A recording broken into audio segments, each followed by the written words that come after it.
very much for joining us this afternoon. Just wait for everybody just to get themselves all logged in, comfortable, and then I will make a start. So it's lovely to see so many of you in. Um, just to talk a little bit about the session this afternoon. The intention is to try and keep it to within an hour as much as we possibly can. If I could ask just while we're talking and whilst our guests are talking, if I can ask you just to mute your microphones so that they get a good chance to be heard by everybody, that would be fantastic. Just to first of all say a big thank you and just introduce our visitors this evening. We've got visitors from talking from Brentwood School, Newhall and St John's. We've got Mrs. Carly Cox, who's joining us from St John's School. We've got Miss Karen Crane from Brentwood, Mr. Andrew Ferndale from Newhall, and Dr. Paul Tiffin from Newhall also joining us. So they're going to have some time to talk to you and talk about their schools and answer any questions that you might have specifically about your school, about those schools that you may well be looking at for your children, or just to give you a little bit more background about them. The meeting's being recorded, so if you miss anything or I say something and you think, what was that? I missed that, don't panic. I'll also make the PowerPoint available as well in the next day or so. So there'll be plenty of information out there shared with you so that you can make sure you haven't missed out on anything. So the first thing I'm going to do is share my screen with you, and I'm going to talk a little bit about the transition process generally and the different routes that you might be considering for your child. I'm going to try and keep that to within 10 minutes, and then I will hand over to our guests to then talk to you about their schools. So I'm just going to share my screen now.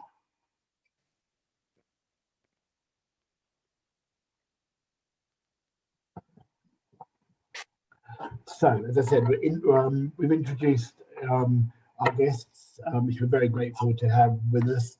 We're going to look at the application process, academies or comprehensive schools and old money, the 11 plus procedure, and finally independent schools, and then I'll hand over to our visitors to talk about those.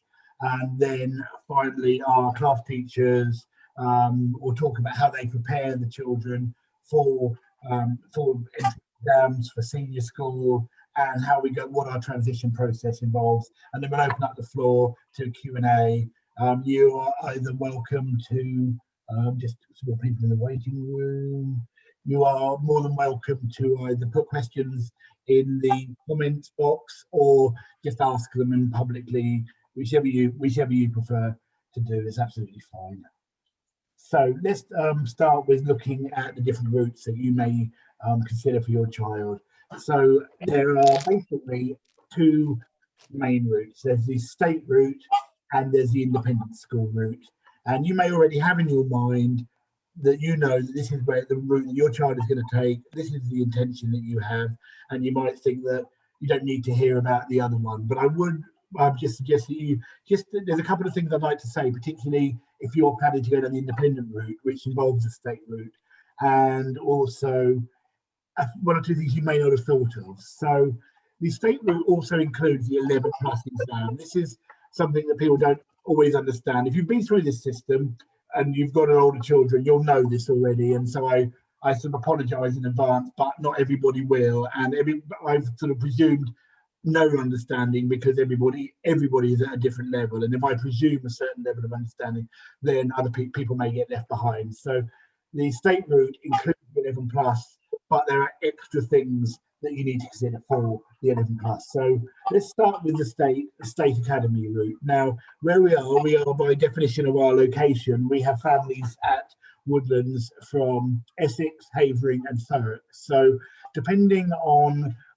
where you live will depend on the system that you use and the way that you apply for senior schools. These are some of the schools that you may be considering applying to. This list is not exhaustive. There are other schools in all of these areas that you may also be looking at, but over our experience over the last few years, these are generally the main schools that you will be applying for, and you'll do that through their local authority website generally, and they will have similar but different systems for each. And because the majority of our children sit within Essex, I'm going to look in a little bit more detail about the Essex system. And Mrs. Kernahan, I know, is an expert on this. So if you've got anything that I've missed or I forget to say, just jump in if you wouldn't mind, Mrs. Kernahan, or Mrs. Pete, or Mrs. Burkett, because I know you've all been through this process, and Mrs. Clements.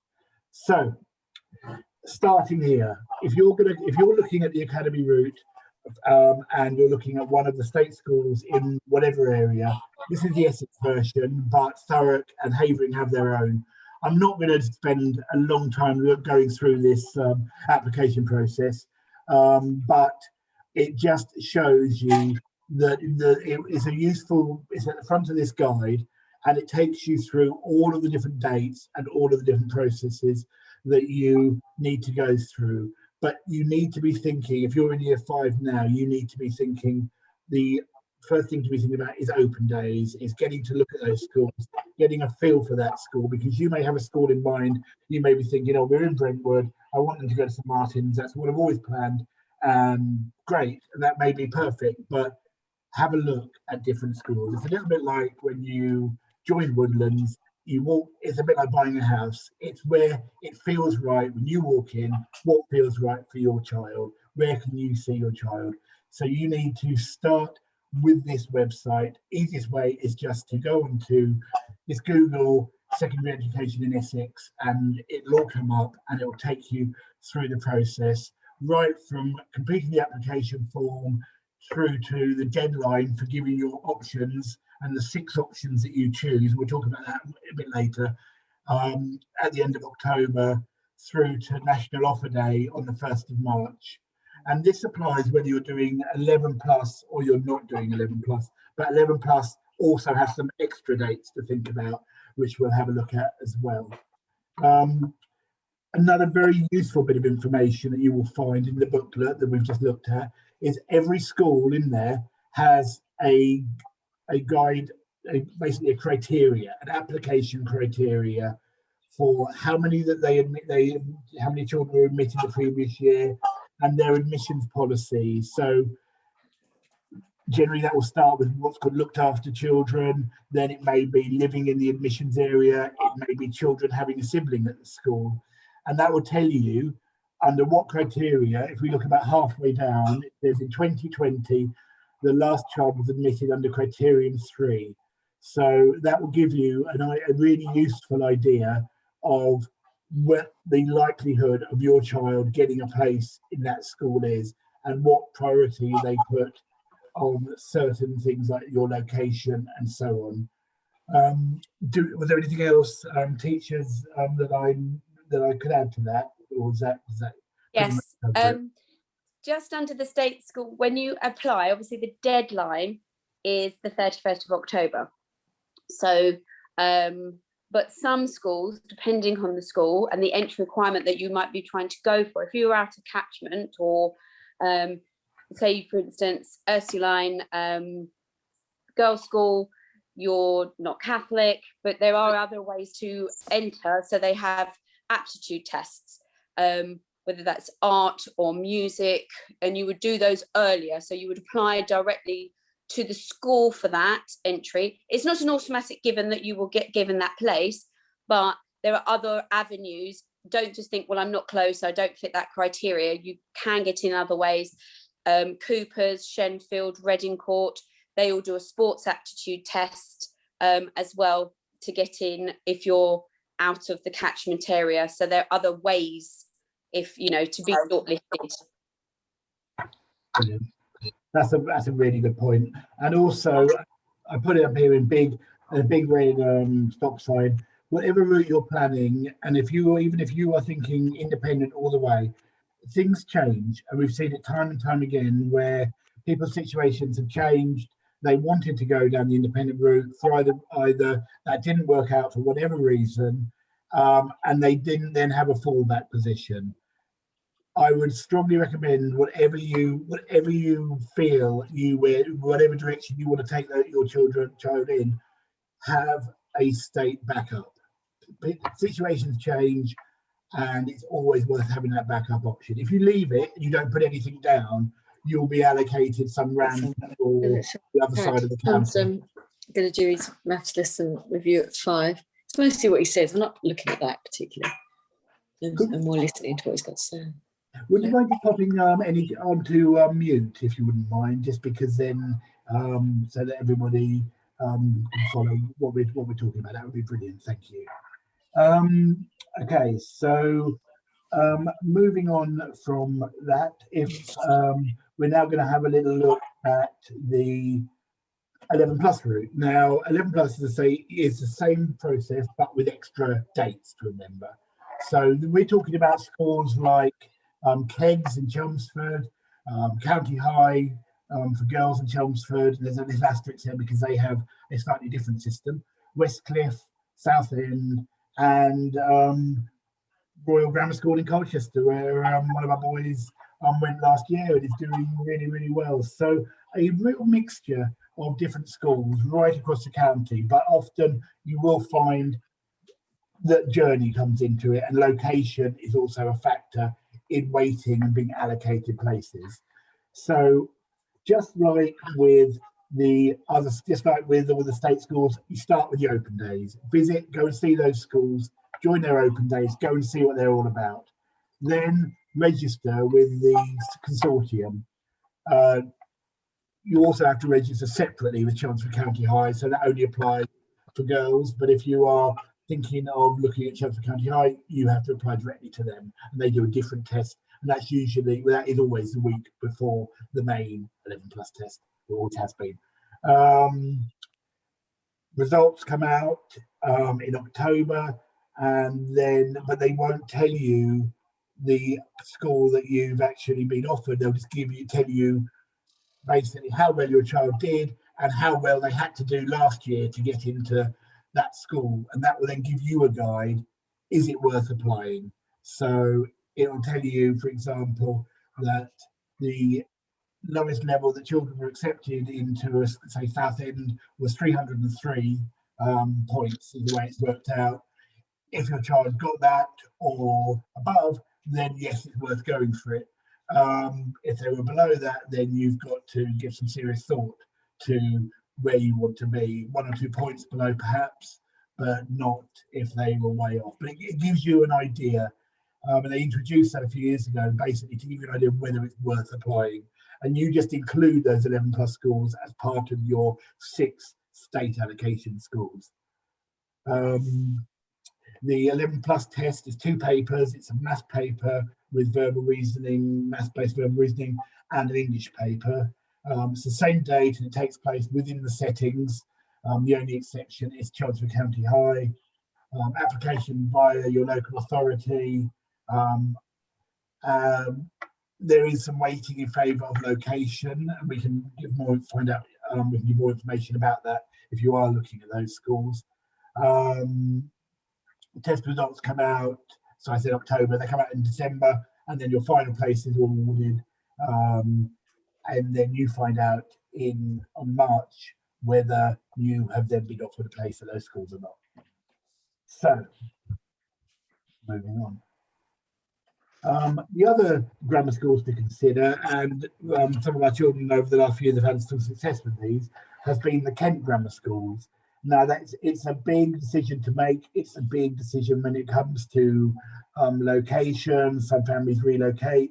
Other families have considered, there's a journey to consider. I know at least one of our girls who left a couple of years ago goes to school from here to Maidstone every day. So it is a big consideration and a lifestyle issue. We have a member of staff whose children go to Gravesend Grammar School who get the ferry from Thurrock every day. So there are options, but it is a big commitment. And the link there will take you through all of the information you need if you want to do that. And this year, the 11th of September is the test date in Kent, and it's held at those schools for children who are applying from outside of the county.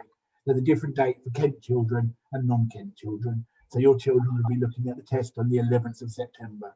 But if you are very keen to go the grammar school route, what I would say is don't ignore the Kent Grammars. There's some really great schools there, and they're that little bit easier to access. But again, it's a big lifestyle decision. But I want to just give you all the information and all the facts, because so at the end of this, you're probably going to feel quite overwhelmed, because we've talked about obviously the academy route, 11 plus, then I brought in the Kent Grammars. So there's lots of things to think about. But I want to give you all of that information, and then obviously you can then watch this back or look back at the PowerPoint. And obviously, if there's still any concerns after this, we're always going to be here. We're always here to chat. We're always here to fill in those gaps and answer those questions that you might have. So don't worry if it all seems a bit of a maze at the moment. And then finally, we've talked about the state. Now we're going to move on to the independent route, which, as I said, we're very lucky. The three main schools that our children attend, independent schools, are Brentwood, Newhall and St John's. And so we're really, really lucky to have representatives from those three schools here. Independent route is through a direct application to the school. Each school will have their own criteria. Some schools, for example, Newhall, who I'll introduce shortly, will include they in the past have had, I think, and you still have the interview part of the exam, Newhall? Yes, we still we're using the ISEB exams at the moment, but a part of our process, we also interview our students. Fantastic, lovely. Whereas other some schools use testing, and then also what our visitors are talking about is hopefully the scholarship options, because there are various scholarships for round scholarships, academic scholarships, depending on the school, sports scholarships, and so on. And the tests for the independent schools are generally a similar criteria to the 11 plus, in that they generally have maths, English, and verbal reasoning. But again, there are differences. And they generally run those tests after the 11 plus is completed, and they run between October and January, depending on the school. And as I say, Brentwood, Newhall and St John's, other schools that our children have gone to in the past, Felsted, Gosfield, Forest, Bancrofts, and other all sorts of schools right across the country. Actually, we've had a number of boarding schools and so on in the last few years that Mrs. Kernahan's had to deal with, haven't you? So what was that? I said I have indeed, but I'm disappointed my school's not up there. So Chigwell is not. I don't think we've ever sent anyone to Chigwell though, have we? I don't know. No. I was only going to the ones that we sent people to. I don't know. Right. So I'm going to now hand over to our visitors. I said we'll just do it alphabetically. So I'm going to start handing over to Miss Crane from Brentwood. So a huge thank you, Karen, for joining us.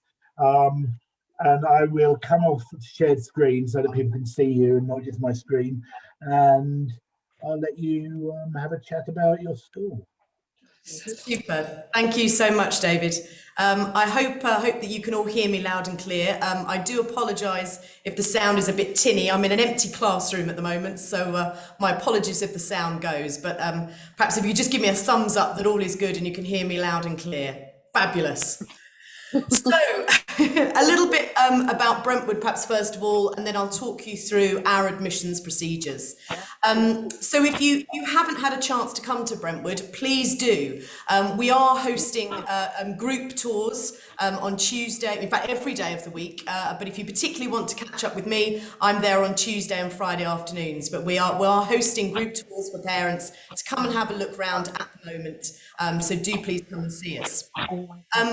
We are a very traditional school. We've got a rich history. We've been around since 1557, but we are innovative and modern in our thinking.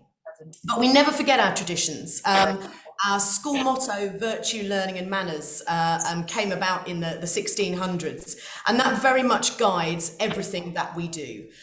So we're encouraging our students to be lifelong learners, and our curriculum is particularly broad to really give them the opportunity to explore what is going to be their passion. I think particularly at 11, they're like sponges. They're ready to absorb all the learning, all the knowledge that's out there. And so our curriculum is particularly broad to enable them to explore and discover what's going to be their talent and their passion. And that might be humanities, languages, it might be technologies, future technologies, science. There's all sorts of things for everybody. Alongside that, we really want them to also blossom in terms of their communication skills, their interpersonal skills. So alongside a busy curriculum, we also have a busy co-curricular programme. There are over 60 different clubs and societies that the students can join, and they range from sports, performing arts, to academic enrichment activities. So they are never quiet and dull at Brentwood. They're always busy getting themselves involved in different things. And I think part of the independent experience is helping them to become more independent, how to manage busy lives. Modern society has a lot of pressures on it today. And so a lot of what we do in our pastoral work is helping prepare them for modern society and the stresses and strains. I think students today, particularly this last year, the pandemic has taught us that skills such as patience, flexibility, resilience, being adaptable are just as important as being able to have mathematical skill and scientific flair. So for us, it's really important that we're embedding those values in everything we do, whether that's in the classroom or whether that's outside of school. Pupil voice as well is especially important to us, and right from year 7 our students are involved in the school community, whether that's the school council, whether it's representing the school as ambassadors in school events, whether that is taking part in house charity events. So there's a lot for them to get involved in as part of the community. And essentially, we are preparing our students for the future of tomorrow. Many jobs, in fact, that probably haven't even really been created yet. So we are very much trying to prepare them for that future and give them the skills to be a force for good in a future society. How do we do that? Through all those lessons, through all the co-curricula, and it starts obviously with our entrance procedures. Now, we, like Newhall, we are doing the ISEB, the Independent Schools Examination Board. We did it last year because of lockdown. And in fact, we're reviewing our process at the moment. We intend to continue with ISEB, but we're looking at whether or not we ought to fit other things around that to enhance our offering. Certainly, the flexibility that the exam provides in being able to sit it at your own school or coming into our school to sit it. I think parents really enjoyed that, and we felt it gave us a really good spread of marks. It gave us a good indication of what the students are going to be capable of. So we will be following that route for next year. But as I say, we are reviewing at the moment our procedures to see whether or not we want additional things alongside that. Now, we hope to be able to confirm that by just after the May half term. So you will know exactly what the procedure is well in advance of obviously sitting the exams. Hopefully looking to sit, we normally sit in January, again dependent on what happens with all the COVID restrictions. We're probably looking at doing that in January or possibly in December, but we, as I say, have that confirmed for you by the May half term. That's probably enough from me for the moment. I don't want to hog the airspace, but I'll pass back to David and obviously answer any questions that you might have. That's lovely. Thank you, Karen. It's actually really talking about the whole application process. Hello. The whole application process this year has been very, very different for all the schools, and it's been quite interesting how all the different schools have handled it. So, right, I'm now going to hand over to Newhall. So thank you very much for joining us, Dr. Tiffin and Mr. Ferndale. So looking forward to hearing what you've got to say, and then again we'll come back for questions at the end. So over to you all. Thank you very much, David, and thank you for inviting us to be part of your transition evening. I'm Andrew Fardell, and I'm Deputy Principal. And hi, I'm Paul Tiffin. I'm the Vice Principal in charge of the curriculum growth and innovation. So at Newhall, we aim to ensure that your children can transfer seamlessly to the girls and boys senior divisions at Newhall. At Newhall, we operate the Diamond model. So with our students educated in co-educational classes up to the age of 11, and then again at the sixth form, but from the ages of 11 to 16, girls and boys are taught in single-sex lessons, although the co-curriculum and every other aspect of what they do is taught co-educationally.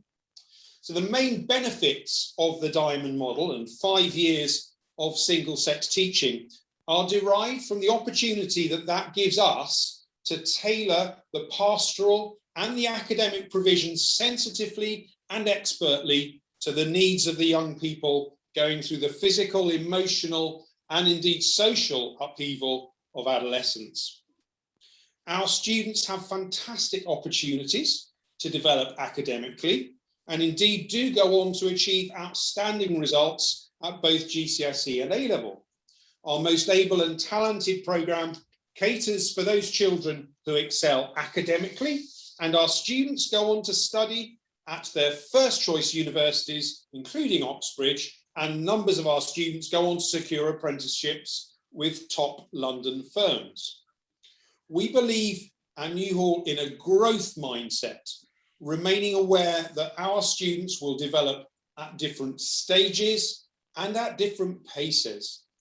We recognise that our students will have had differing experiences of preparation for entrance examinations, so we will not allow them to be defined solely by the results of entrance examinations. Newhall is proud of its rich heritage and the tradition of academic excellence combined with outstanding pastoral care. Our children are nurtured and cared for with our fantastic wellbeing support, including chaplaincy, school counsellors, pastoral care managers, and the school community and the beautiful setting in which they spend their formative years is a huge part of what we're able to offer. Our students are also able to excel in the co-curriculum with fantastic facilities for swimming, rugby, golf, netball, skiing, and then of course, music, choir, drama, Trinity speech and drama, and a huge amount of dancing. We have provision in place to support our parents with their busy lives, including our excellent boarding facilities, where we offer full and flexible options. Friday night is particularly popular for flexible boarding, not only with parents, but also with the children who get to have a sleepover with their friends and then wake up to play sports, dance, or have an early morning swim. Now, as Karen at Brentwood was mentioning a little while ago, the COVID-19 restrictions meant that our assessment process for 2021 had to be looked at with slightly fresh eyes. We've decided that we're going to continue with the ISEB common pre-tests with their assessments in verbal reasoning, non-verbal reasoning, English and mathematics. But we also give great weight to something that we've always done at Newhall, which is to interview each of our candidates that want to join us. So each candidate will have an interview with a senior member of our team. And these interviews carried out at the moment by Zoom give us an opportunity to explore and really discover the students' enthusiasms, interests, and passions. We have at Newhall a number of scholarships and awards to recognise applicants' strengths, and these awards confer a number of benefits and responsibilities. All of our candidates automatically are entered for academic scholarships, and we also award scholarships to recognise all-round ability as well as particular talents in sports and music. And there are also scholarships available for practising Catholic students. So please do not hesitate to contact our admissions team. They'll be delighted to hear from you if you would be interested in further information regarding the range of scholarships available and details of our assessment process. Now, Mr. Bell a moment ago gave us some excellent advice in his introductory remarks about open days, pointing out how they are so important to work out if you can imagine your child in the setting of the school. And our virtual open day will actually be taking place this Saturday, 1st of May, and we'd be delighted to welcome you. So please do visit our website if you're interested in booking a place. Thank you very much.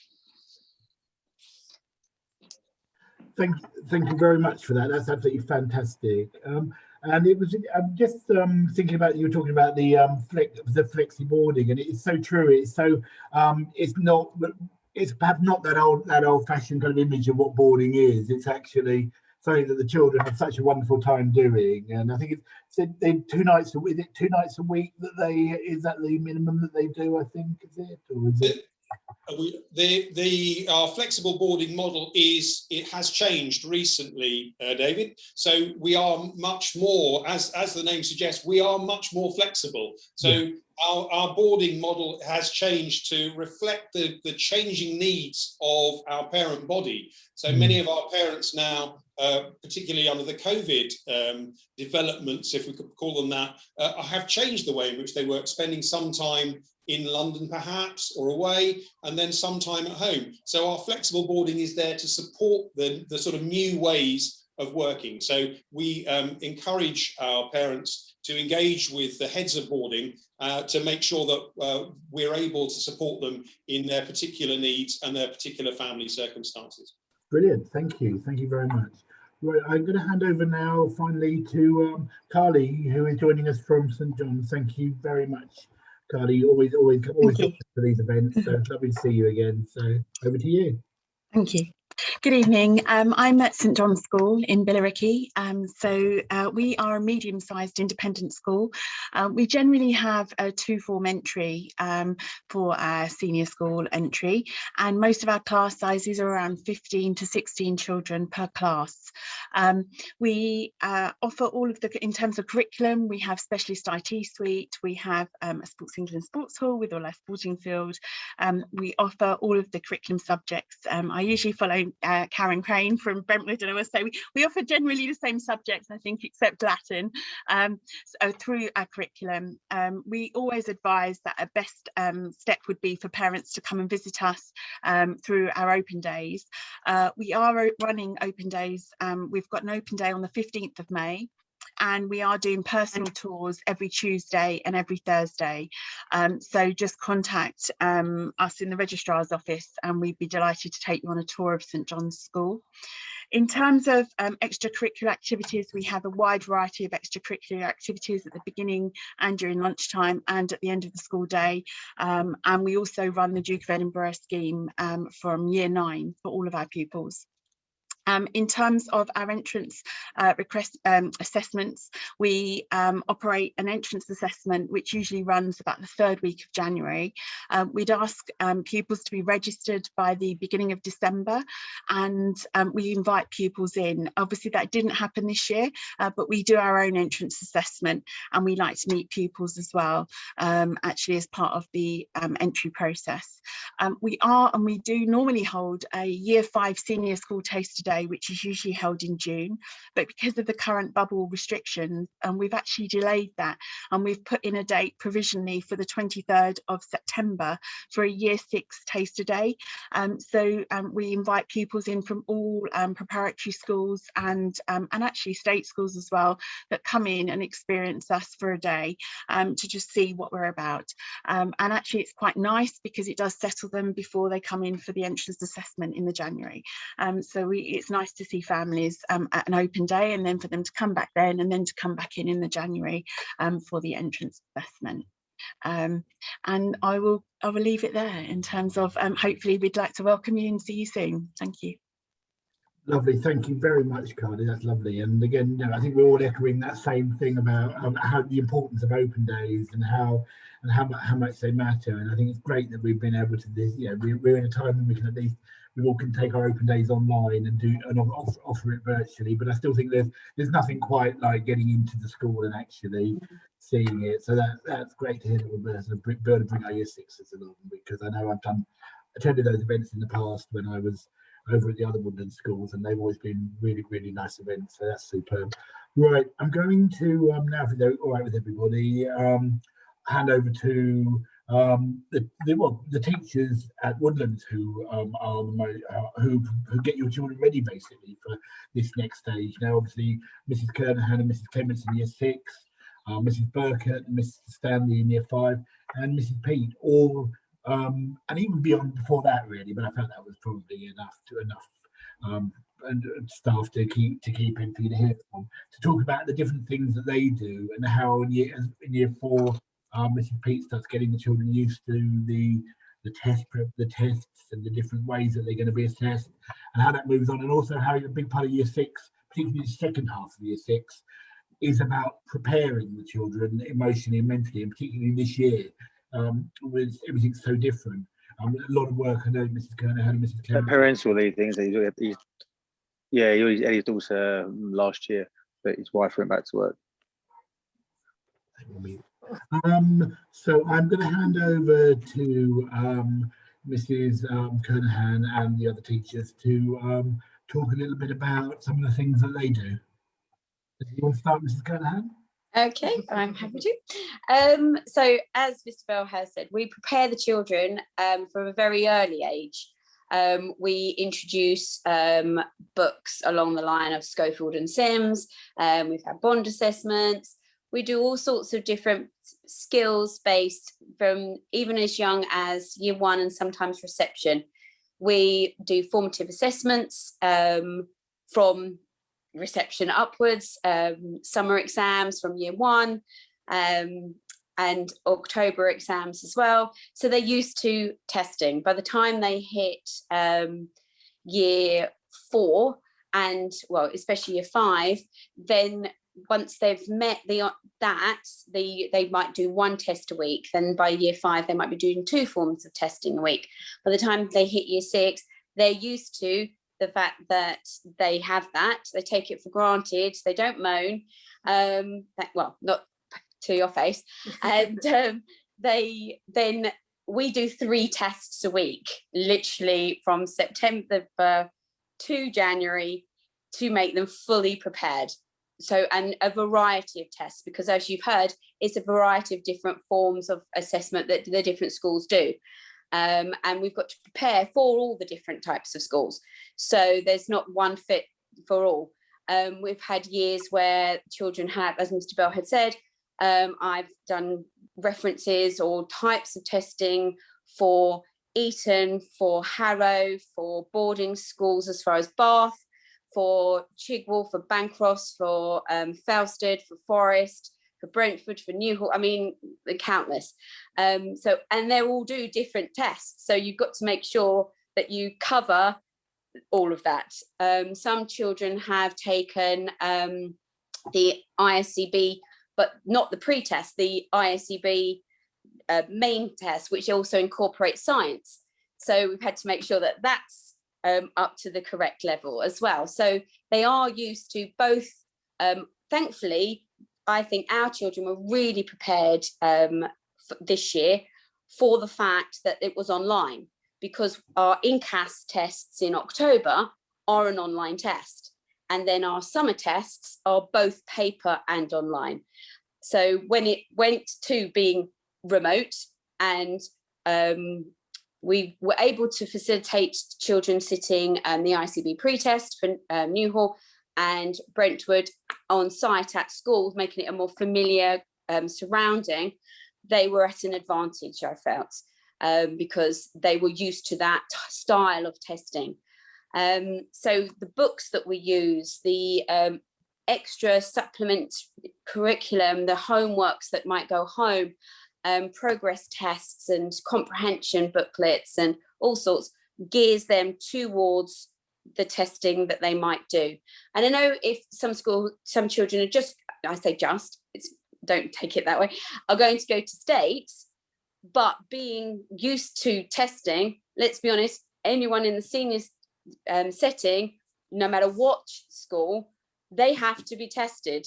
So the more they're used to it, whether they have weekly vocabulary tests or half-termly module tests. They'll still do that from an early age, from going into year 7.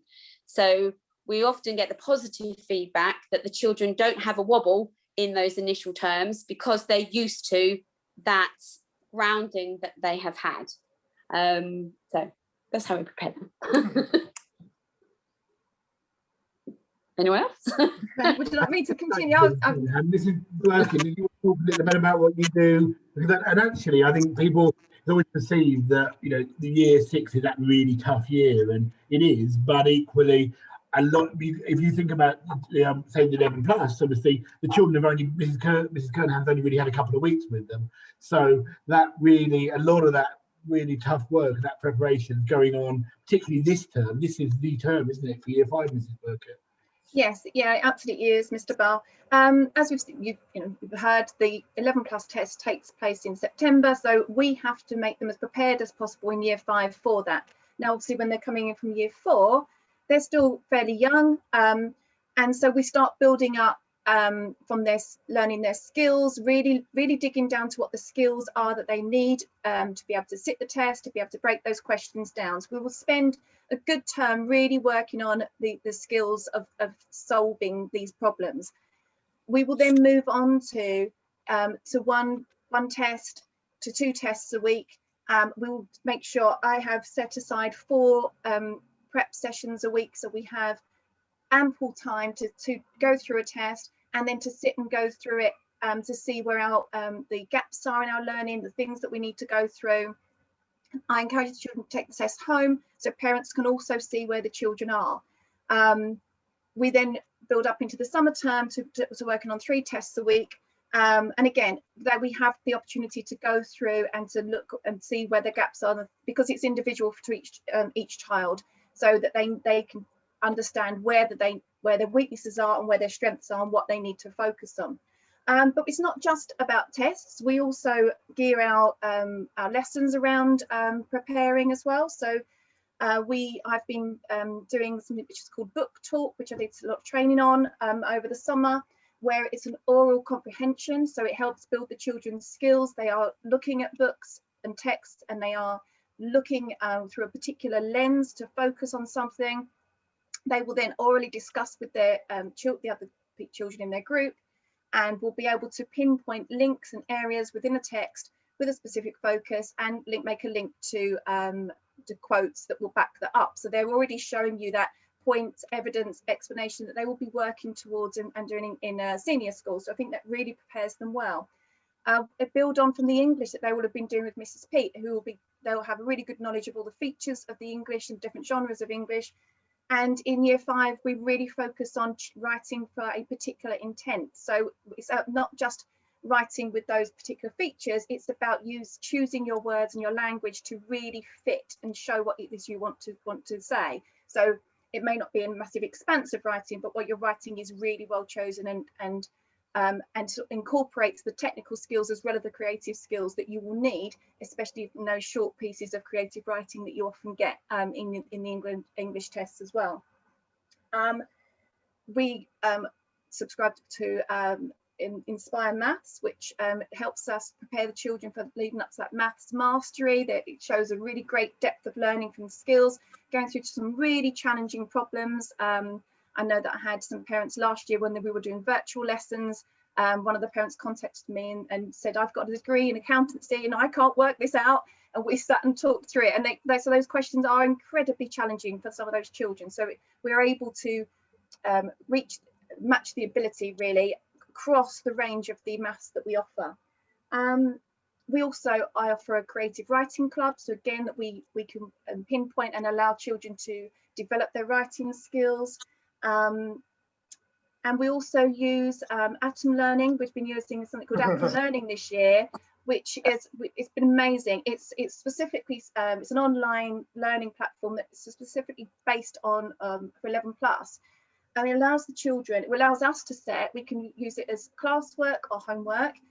It gives a video for the children to give them support. It gives them help and tips. They can complete questions in any sort of area of maths, English, VR and NVR that we set, or a combination of those. It gives them tips, so if they get something wrong, it will explain why. And it just has, I found it's given us really good data as well, so we can see where the gaps are for the children, for the year groups, that what we need to go back over and really help and support. And so we've been trialing that this year, and I think it's worked really well. They also offer a home, it's Atom Nucleus, I think it is, where, where parents can also opt in. So the one that we use, the Atom Learning, is the school-based one. There's also a one that parents can opt into as an extra. And I think that possibly is all I need to say. But basically, we try and make it so that the children are, you know, it sounds like it's a lot of testing, but I think it builds their confidence up. It sort of comes up gradually during the year.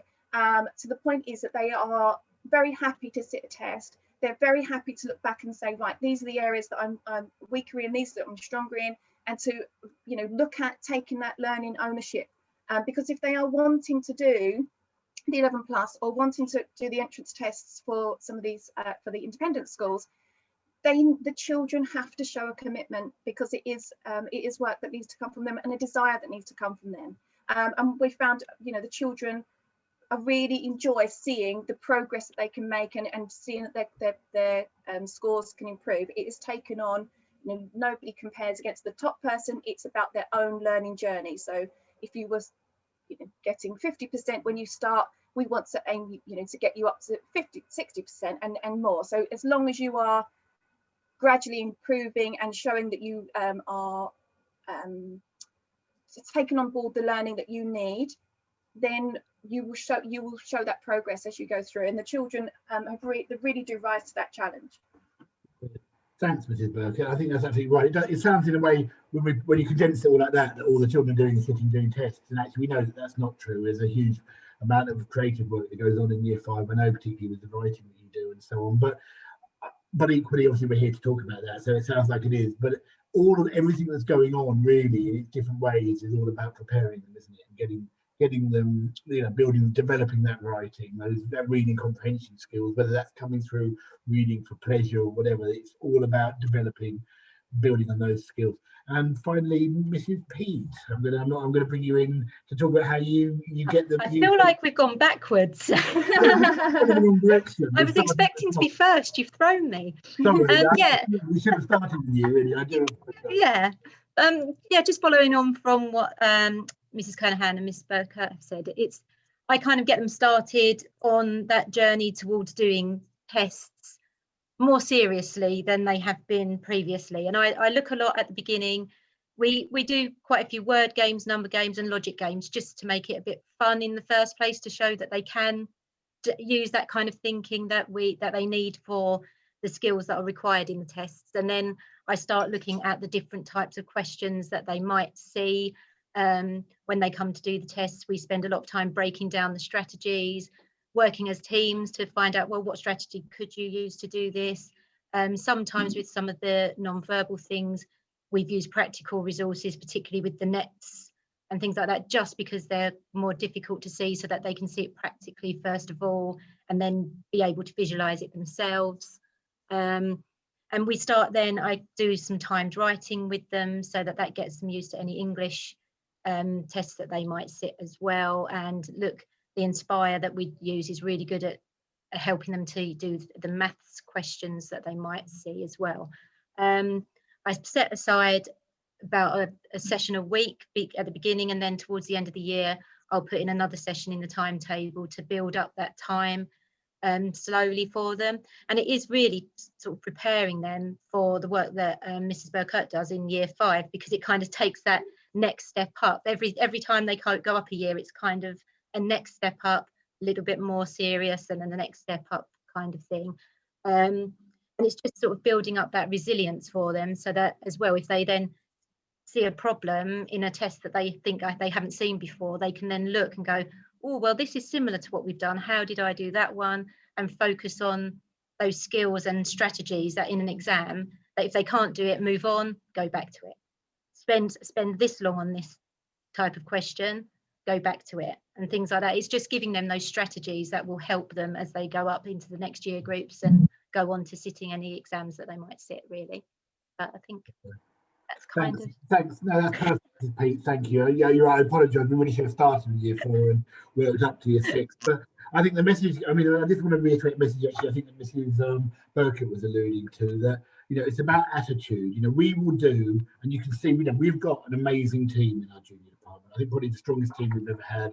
And we will do everything we can. But it has to be, as we always say, you know, we work, it's a triangle, isn't it? You know, your children, you and us, and we work together, and we will do what we can, but that attitude also has to come from the child as well, particularly when we're talking about things like 11 plus. And we will be honest with you. So, you know, never expect, you know, any of my teachers, you know, criticize them for that, because they will say, you know, if the 11 plus, for example, is, I mean, we keep coming to the 11 plus because it's kind of up there, but you know, it's not for every child. Otherwise, you wouldn't have selective schools, and we'll tell you that. And so, trust us, trust our experience. We've done this. I shudder to think between all of us, you know, how many times we've been through this process. So we do have a fairly good idea. You know, you can obviously, it's up to you. You can do whatever you want, but listen to us, because we only want the best for your child, and that's why this year, last year, we achieved 100% independent school pass rates, because we're very honest with you about where we think your child should go. And I mean, one of the things I probably said to all of you when you joined Woodlands, was that one of the greatest things about Woodlands is that we don't have, and there's no offence to my colleagues who are obviously all from through schools, but we don't have a senior school, so we don't have we will be totally, the world is, if you like, your oyster. I mean, it's not unusual to have year 6, 15 kids in year 6 going to 12 or 13 different schools, and as long as they're the right schools for them, wonderful. I'm happy. So that's just something to remember, is that it's an honest and it's an open dialogue between all of us about what we feel is, with our experience, is the best for your child. And obviously we're there to listen to you and to work with you and them. Okay, so I'm going to throw it open now to yourselves, parents. Either use the chat facility, Mrs. Kernahan's going to be monitoring that, or just throw a question out either to us or to our visitors from Newhall, St John's and Brentwood. So either just shout out or use raise a hand, whatever you prefer.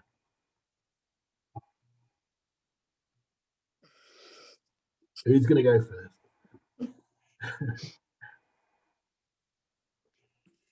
Questions that normally will take a long time when we do this in person. So.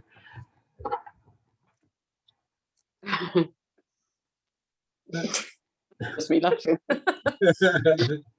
I just thought, I didn't know if there was anything that came up in the chat, so I've just pressed chat and it just said about you muting, so there wasn't anything there. Oh, there, hang on. There's a question there, Mr. Kirkman. That's a good one. I know, I'm just on it.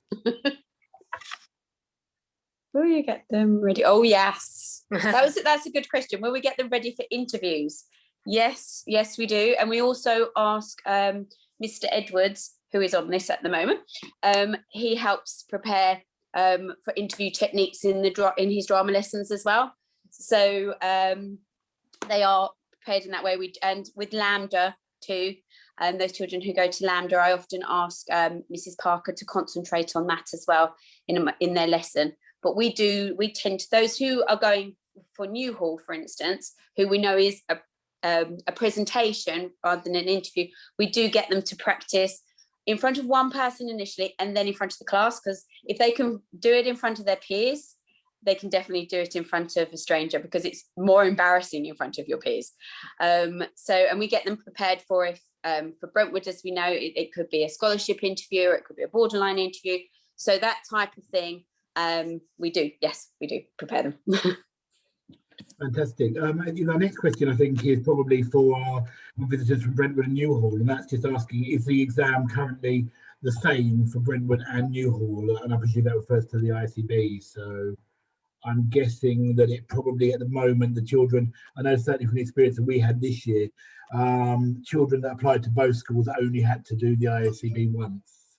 Correct. I'll answer this, and you will back me up if I get it wrong. But yes, with ISEB, you can only apply once in the academic year, and any school who are taking the ISEB results, once your child has sat at it wherever it is, hopefully at Woodlands or at the school that they're applying to, those results are then shared with all the schools who are taking the ISEB. So yeah, they only sit it the once. Brilliant, lovely. That's fantastic. Thank you, Carly. No, oh, brilliant.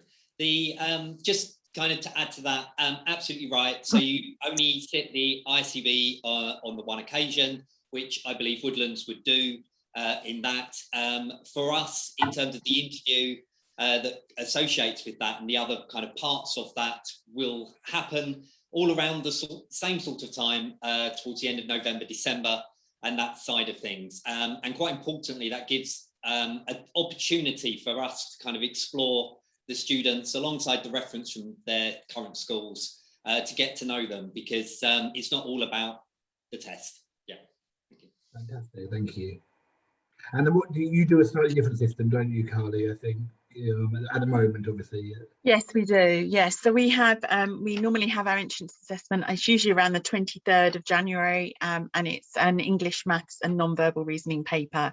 And we did that remotely this year, but we we hope that next year it will be back in person again.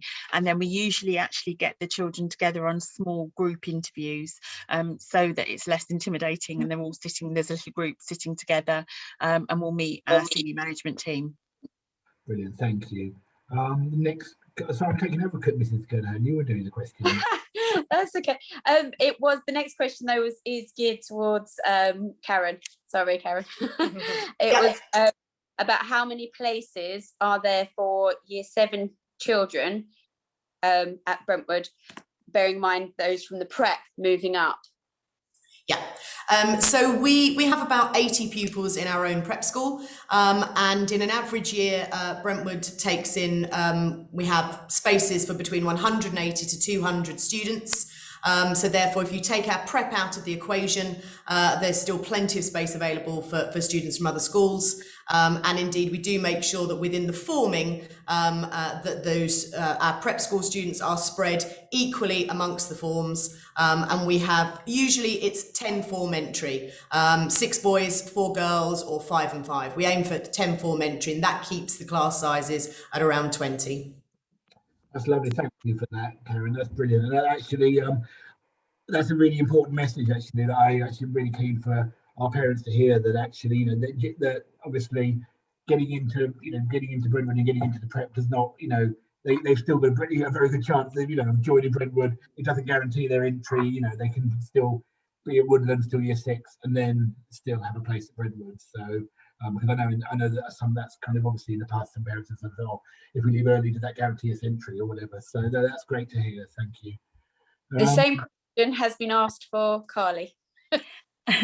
Yeah, so we have the flexibility. So we will go in the same way. We will go from either 2 forms to, if we've got the children coming in and we're happy to offer to them, then we will go to 3 form entry. So we're quite flexible in terms of spaces. And before I'm preempting, Newhall, how many come up from the prep that you then have enough space to allocate for those coming from outside?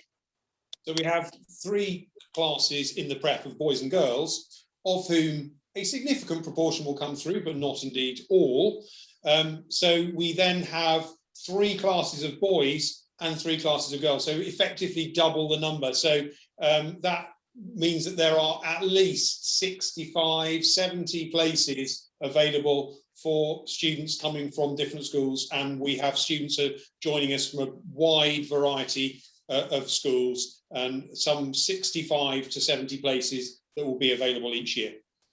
Yeah, and just to add to that, with the way we structure it, we deliberately spread things out actually for the student experience. So within the actual makeup of the classes, there is very little dominance of any one feeder school, including our own prep in those classes. So actually it's a really good mix. And the majority of every year group is very much not from our prep.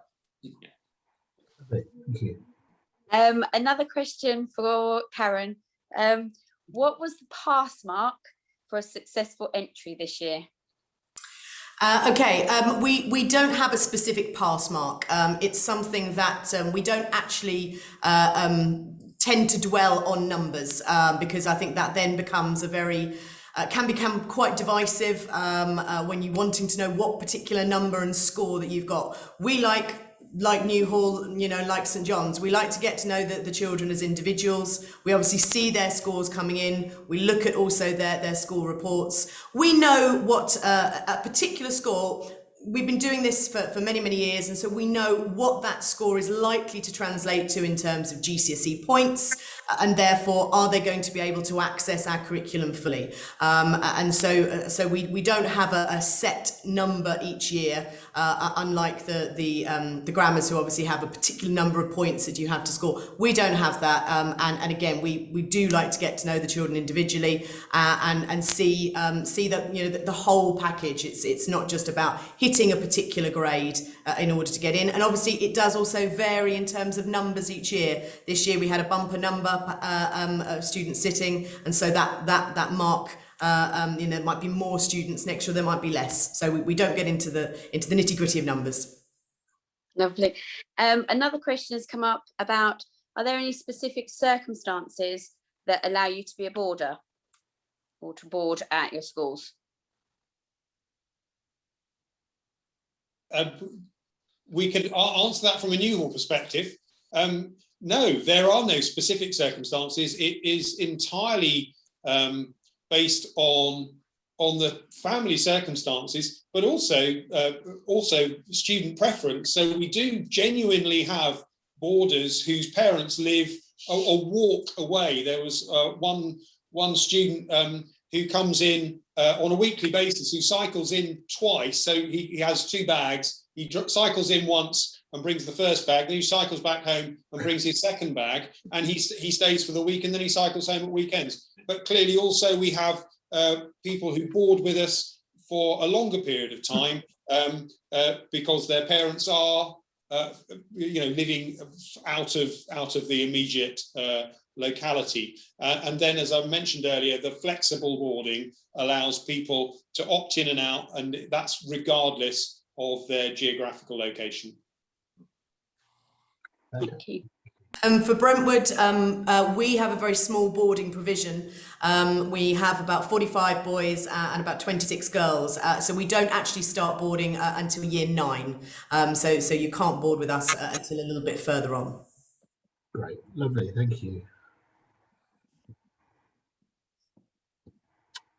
I don't think there's not another one up there, so I'm doing my job. You're doing well for time as well. Just no, that's it. Did anybody have any other questions they just wanted to call out, shout out, parents? No. Okay, well, listen, if you think of something, if you kind of come offline and you think, oh, why didn't I ask that? I didn't want to ask that in a public forum. Not a problem. Just drop me an email, or Mrs. Kernahan, or your class teacher, and we can then get in touch with Brentwood, Newhall, St John's, and get the answer to your question for you. So that's not a problem. But I did say an hour. So we're only 4 minutes past, isn't too bad actually. So I just want to say a huge thank you to Paul, Andrew, Carly and Karen for joining us from their respective schools. It's been really, really valuable, and having yourselves there, it's nice. Parents are used to hearing me waffle, but it's actually really nice to actually hear it directly from yourselves. So thank you, huge thank you for joining us, and parents, thank you very much for joining us this evening. And if anybody hasn't got any other questions, I will bid you good night. So thank you very much. Thank you. Thank you. Bye. Bye. Thank you. Leaning across.